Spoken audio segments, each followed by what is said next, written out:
మరికొద్ది గంటల్లోనే తుఫాను తీరం దాటే అవకాశం ఉంది. తుఫాను మెంతా తుఫాన్ అతి తీవ్రంగా ఉంది. ఇప్పటికే గాలులు చల్లగాలులు వీస్తున్నాయి సముద్ర తీరంలో.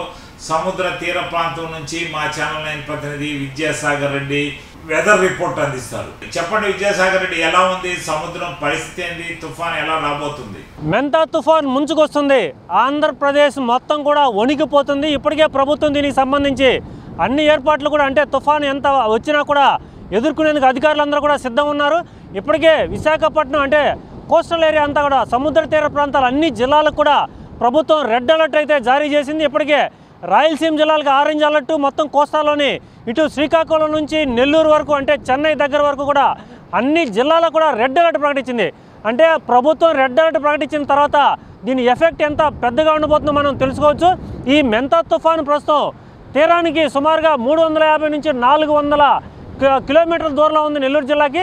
దీని ప్రభావం ప్రస్తుతం మనం బంగాళాఖాతంలో ఉన్నాం. ఇందుకూరుపేట మండలంలోని ఈ బంగాళాఖాతం ఎంత ఉధృతంగా వస్తుందో చూడొచ్చు. అలలు కూడా ఇప్పటికే అలలు చూసుకుంటే మనం సుమారుగా 3 నుంచి 5 మీటర్ల ఎత్తుతో ఈ అలలు అయితే మొత్తం కూడా కనిపిస్తున్న పరిస్థితి. ప్రస్తుతం మనం ఇందుకూరుపేటలోని ఈ మైపాడు బీచ్ వద్దన, ఈ మైపాడు బీచ్లో ఈ సముద్రం అలలను చూస్తేనే ఈ మెంతా తుఫాను యొక్క పరిస్థితి అర్థమైపోతుంది.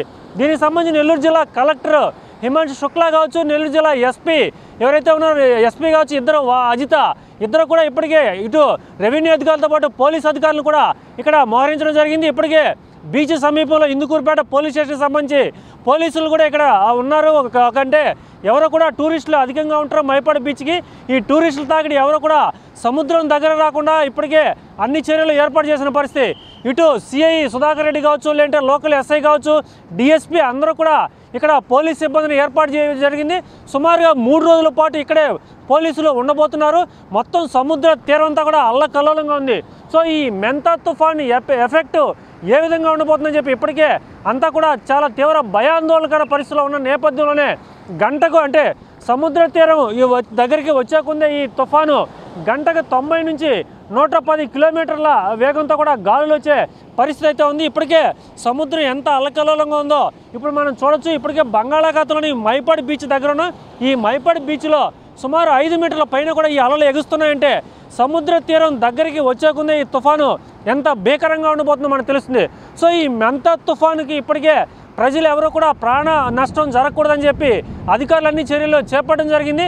అన్నీ కూడా షెల్టర్ జోన్లు ఏర్పాటు చేశారు. సో ఏదైనా విపత్తు పరిస్థితులు వచ్చినా కూడా ఎదుర్కొనేందుకు ఇట రాష్ట్రానికి సంబంధించిన ఎస్డిఆర్ఎఫ్ కావచ్చు, లేదంటే జాతీయ స్థాయిలోని ఎన్డీఆర్ఎఫ్ బృందాలు కూడా సిద్ధంగా ఉన్నాయి. ఇప్పటికే నెల్లూరు జిల్లాలోని ముఖ్యంగా సముద్ర తీర ప్రాంతాలైన ఇటు ఇందుకూరుపేట కావచ్చు, లేదంటే ఈ మిగతా అన్ని మండలాలు కూడా పరిస్థితిని ఎప్పటికప్పుడు అంచనా వేస్తున్నారు అధికారులు. దీనికి సంబంధించి షెల్టర్ జోన్లు కూడా ఏర్పాటు చేశారు. ఎక్కడా కూడా పర్యాటకులు కావచ్చు సముద్ర తీరానికి రాకుండా అన్ని ఏర్పాట్లు చేసుకున్నారు. సో మెంతా తుఫాను రేపు ఉదయం నుంచి, లేదంటే రేపు సాయంత్రం తీరం దాటే అవకాశం ఉంది. ఈ తీరం దాటేటప్పుడు మరింత ఉధృతంగా గాలులు వీచే అవకాశం ఉంది. ఇప్పటికే మొత్తం కూడా మేఘాలంతా కూడా, ఆకాశం అంతా కూడా నల్లగా మారిపోయి సముద్రం అల్లకల్లోలంగా ఉన్న పరిస్థితిలో ఎవరో కూడా మత్స్యకారులు వేటకి వెళ్ళొద్దని ఆదేశాలు జారీ చేస్తున్నాయి. కాబట్టి ఎవరో కూడా సముద్రంలోకి వెళ్ళలేదు. సో ఎప్పటికప్పుడు ఈ తుఫాను యొక్క పరిస్థితిని భారత వాతావరణ శాఖ అంచనా వేస్తూ ఉంది. ఈ నేపథ్యంలో ఛానల్ నుంచి కూడా ఎప్పటికప్పుడు ఈ తుఫానుకు సంబంధించిన అప్డేట్స్ మీ ముందుకు ఉంచుతాం. ప్రస్తుతానికైతే ఈ నెల్లూరు జిల్లా తీరంలో సముద్రం అలకల్లో ఉంది. ఇటు చూస్తే పోలీసులందరూ కూడా అలర్ట్గా ఉన్నారు. ఎక్కడా కూడా ప్రాణ నష్టం జరగకూడదు. ఈ తుఫాను ఎదుర్కొనేందుకు అధికారులందరూ కూడా సిద్ధంగా ఉన్న పరిస్థితి. ఇది ఇక్కడ మెంతా తుఫాను సంబంధించిన తాజా అప్డేట్స్.